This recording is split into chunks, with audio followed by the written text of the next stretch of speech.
What's up, Gulaman? Alright, so weekly update natin. Siyempre mag-update tayo ng mga kung ano-ano. Yan, sa ating equipment, yun pa rin, walang nagbago dyan. So baka this week, dahil meron na akong 6M dyan, baka i-upgrade ko na to for Staunch Star. Yan, para tumaas ang ating damage at kumunat, di ba? Meron kasi yung strength at dex din. Kaya gusto ko na magpa-star ng Staunch. At syempre, sa ating mga instances, di ba natapos na natin yung Endless Oracle pala. Oracle 10. Oh, basic na lang yan. Kung meron kang instant slash na tank. Yan yung ipapakita ko ngayon. Yan, pero bago ang lahat, di ba, punta muna tayo sa exchange. Ano yung mga magiging magbenta, no? Sa exchange, yung magiging mabenta ngayon, try nyo ibenta yung mga mini nyo. Diba? Baka bilhin nyo yan ng mga whales para meron kayong 12M. Diba? Yung mga cards, no? Tingin ko baka maging mabenta siya. Pero ang dami na kasing naglapag ngayon sa market ng mga mini cards. So, medyo matatagalan.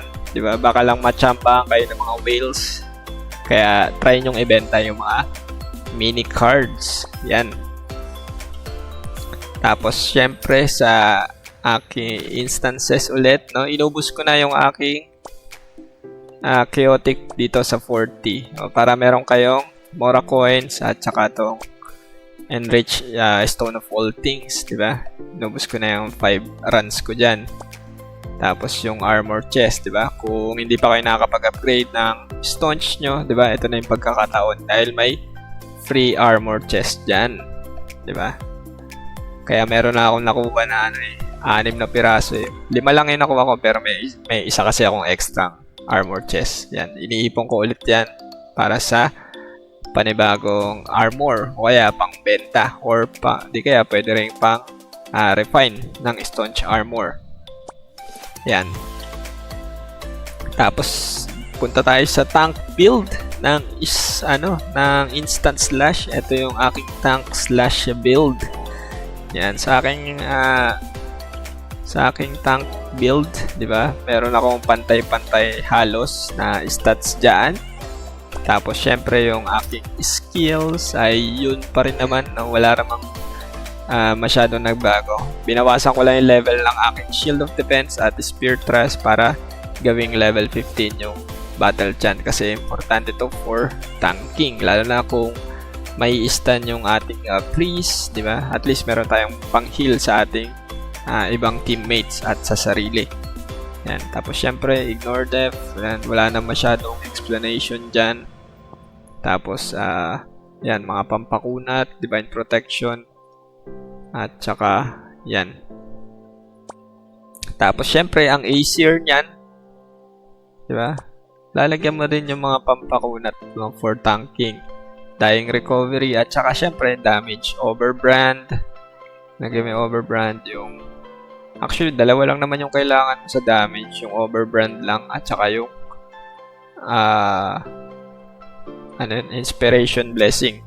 Pag nalagyan mo yung dalawa, lagyan mo yung dying recovery tapos yung taunt alert tsaka taunt AoE tapos bahala ka na sa iba, diba? Pwede mo na siyang manumanuhin na kunin yung HP, diba? May mga HP dyan eh, ano? HP plus 15, diba? Pwede mong mano-manong kunin yan. O kaya, kunin mo yung stun resistance. May stun resistance dito, yan. 2%, diba? Pwede mong i-activate. Isa-isahin mo yan. Hindi ko alam kung ilan yung stun resistance dito. Pero parang 5 ata. May stun resistance pa dito. Hanapin nyo na lang, no? Lalagyan ko rin yan. I-reset ko ulit yung aking build for tanking, no? Kasi medyo nakakainis na yung stun sa Oracle. Pero 'di ba, kahit wala kang stun resistance, matatapos niya 'yon, no? Katulad ko, natapos ko siya. No, ayan yung advantage ng pagiging tank. No, makakatapos ka ng mga weeklies ng madalian, 'di ba? Basic na basic. Monday pa lang tapos na. Oh. Tapos syempre yung gears ng ating hindi yan, di ba? Ang shield mo dapat yung vitality na may card. Tapos syempre nakakatulong sa tanking, attack damage reduction plus 5% Sinya card. Tapos eto, no? nakakuha lang to ng libre, di ba? Pwede mong bilhin yan sa Honor Points. Ano lang yan, 10,000 lang. Kayang-kayang bilhin. Di ba? Meron niyang damage reduction 4%, tapos stackable yan. Siyempre, isa pang mga damage reduction. Ito, murang-mura lang yan, di ba? Kung wala ka na ito, siyempre, siguro meron ka ng HP. Yun yung lagay mo, di ba? Tapos itong tail, yung sa magic reduction naman, di ba? Para sa ibang skill ng mga mobs na magic type. Yan, tulad ng firebolt. May firebolt dun kay witch. Yun. Tapos syempre, ignore defense, no? For konting damage. Tapos yung aking garments, 'di ba? Vitality, yung boots, vitality, 'di ba? Tapos vitality necklace.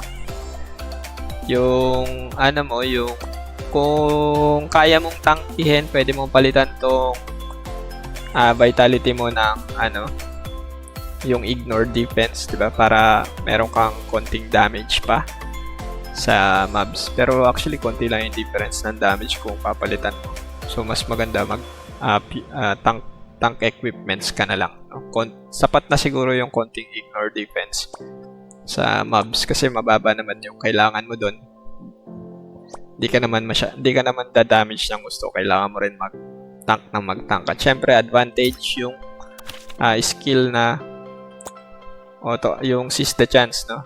Kasi makaka-auto attack ka habang pumipindot ng provoke. So sabay silang nangyayari, no? Hindi katulad pagka instant slash magsasalitan ka dyan, no? Kaya mas maganda meron kang seize the chance para mabilis ang iyong switching ng skill. Di maapektuhan yung iyong normal attacks ng global cooldown. Yan. Tapos yung skill mo, syempre yan, naka-ready dapat yung play dead, yung yung mga yan, yung provoke. Tapos, ano pa bang dapat mong i-ready? Kung meron kang, pwede ka rin maglagay ng clearance diba? Merong clearance na card, si Obune, yan. Diba? Pwede mong equip kung kailangan ng party nyo. Yan.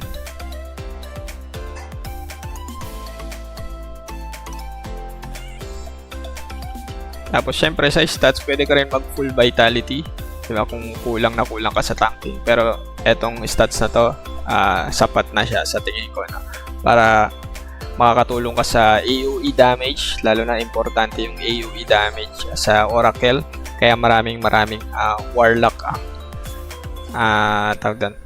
ang in demand sa Oracle. Yan.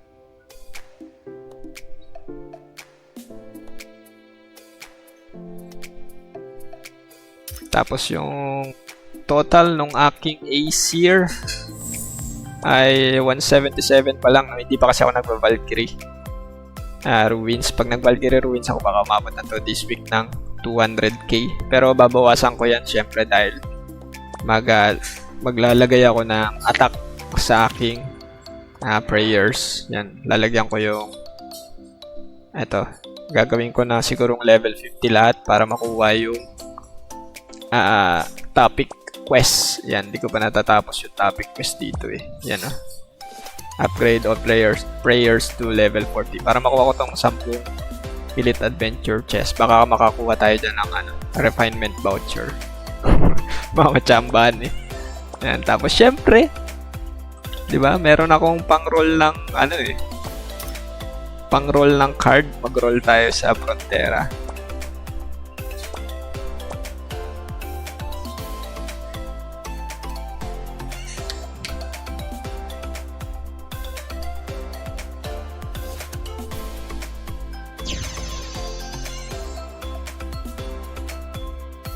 Yan, roll tayo dito. Meron akong 1500 na makaswerte daw pagka nila-live. Ay, swerte daw kapag ka naka-record Kaya, try natin mag-roll. Yan, merge natin. Bigyan mo ako ng MVP card. MVP card. Ano to? Puta, nasinya na naman. Dami ko ng sinya. Ayop na yan. Ay, lagi ko kasi Pag ganyan yata talaga pag lagi mong pinapatay si Sinya eh. Bigyan ka ng maraming Sinya card. Vale, baka mabenta yan. Try nating ibenta sa exchange. Sell ng Sinya. Ano bang pwedeng tanggalin dito? Ito na lang. Hindi na bebenta to eh. Ay, ito na lang. Isang piraso lang. Yan. Bilhin nyo na yung Sinya ko. 12M lang oh. Yan. So, yun lang no for our video. Sana may natutunan kayo. At kung wala man, di ba, pwede mo i-comment sa ating comment section. At kita-kits next update or next video. Bye-bye! Unahin niyo yung bumabanat ng Imperium.